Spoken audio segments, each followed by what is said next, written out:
26 సంవత్సరాల మౌనవ్రతాన్ని సద్వినియోగంగా చేసుకొని విజయవంతంగా వెళుతున్న ఒక స్వామీజీ చామల శ్రీరాములు ఇంటికి వచ్చినాము. ఆయనను అడిగి తెలుసుకునే ప్రయత్నం చేద్దాం.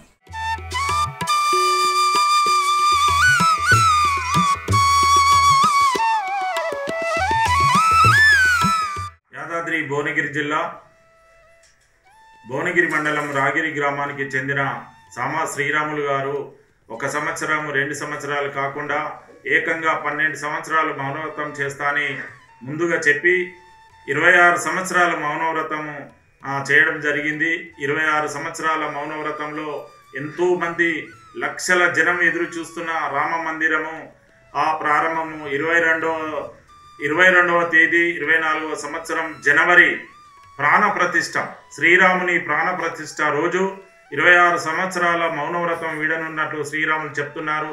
అదేవిధంగా శ్రీరాములు మౌనవ్రతము చాలామంది ఇక్కడ చాలా వేల మంది చుట్టుపక్కల గ్రామాలు కూడా శ్రీరాముల్ని ఒక దేవునిలాగా కొలుస్తున్న పరిస్థితి కనబడుతుంది.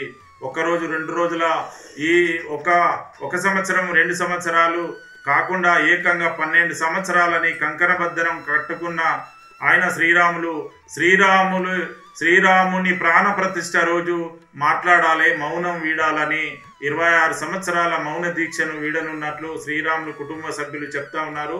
కుటుంబ సభ్యులకు ఏమన్నా ఎలాంటిది చిన్న సమస్య కానీ ఆ పేపర్ మీదనే రాయడం జరుగుతుంది. ఉదయం లేయంగానే రాముని భక్తిలో రాముని శ్రీరామ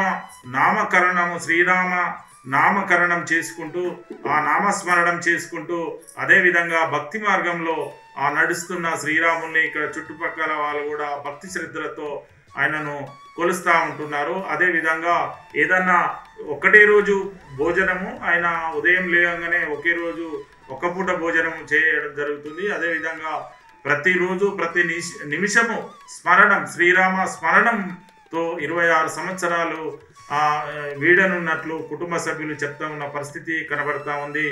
శ్రీరాములు అంటే చుట్టుపక్కల గ్రామాలు కాదు, ఎక్కడ నుండి కూడా శ్రీరాముని భక్తులు కూడా చాలామంది శ్రీరాముల కోసము చాలామంది కొనియాడుతున్న పరిస్థితి ఇక్కడ కుటుంబ సభ్యులు చెప్తున్న పరిస్థితి. శ్రీరాములకు ఒక కూతురు, అదేవిధంగా వాళ్ళ కుటుంబ సభ్యులు కూడా ఉదయం లేయంగానే శ్రీరాముల కోసము చాలామంది కూడా ఎలాంటిది కూడా భక్తి స్మరణంతో కూడా తండ్రిని కొలుస్తున్న పరిస్థితి. కుటుంబ సభ్యులు కూడా వాళ్ళ చాలామంది కూడా శ్రీరాముల్ని శ్రీరామ స్మరణంతో కూడా కొలుస్తున్న పరిస్థితి కనబడతా ఉంది.